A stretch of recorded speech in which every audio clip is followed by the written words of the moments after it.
Salut Louis. Salut! Alors pour cet épisode, si je te dis remontée de l'Atlantique. Remontée de l'Atlantique, ça veut dire que c'est bientôt fini, qu'on est presque arrivé. Et souvent, on oublie qu'il y a encore un océan à traverser avec le fameux anticyclone des Açores, qui est souvent bien présent à cette période-là et qui du coup nous oblige à en faire le tour pour aller au Sable d'Olonne. Donc c'est une sensation d'être quasiment arrivé, mais en général, ça prend encore pas mal de jours pour arriver jusqu'à l'arrivée. Alors ton feeling à ce moment-là, c'est serein ou fatigué? Tu es relativement serein parce que tu es dans des eaux que tu connais, plutôt dans un régime de vent d'alizé. Tu sais que potentiellement tu peux avoir du vent fort sur l'arrivée au Sable d'Olonne dans le golfe de Gascogne, mais en même temps tu es tellement proche de l'arrivée que tu es assez serein et puis fatigué parce que tu as en général déjà 2 mois de mer dans les pattes au minimum.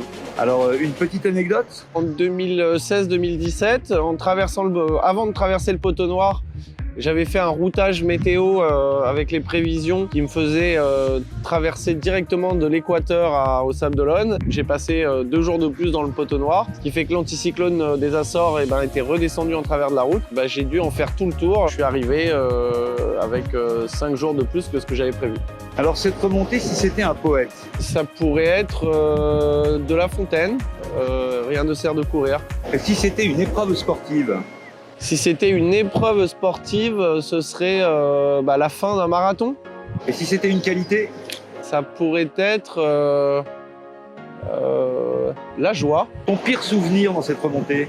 C'est toujours lié à mon expérience en 2016-2017 où tu as vraiment envie d'arriver et puis au final, les conditions météo sont pas aussi bonnes que prévu et donc tu dois faire le tour de cet anticyclone des Açores. Et alors ton meilleur souvenir? Juste avant que le soleil se lève, je me suis positionné dans l'axe de l'entrée des Sables d'Olonne avec la ligne d'arrivée. J'ai calculé ma distance. J'avais prévu de couper la ligne à 7h et quelques du matin. J'ai lancé le bateau pleine vitesse jusqu'à arriver vers la ligne. Et puis quand le soleil s'est levé, j'ai commencé à voir les premiers bateaux autour de moi, accompagnateurs qui arrivaient. Et ça, c'était une immense joie.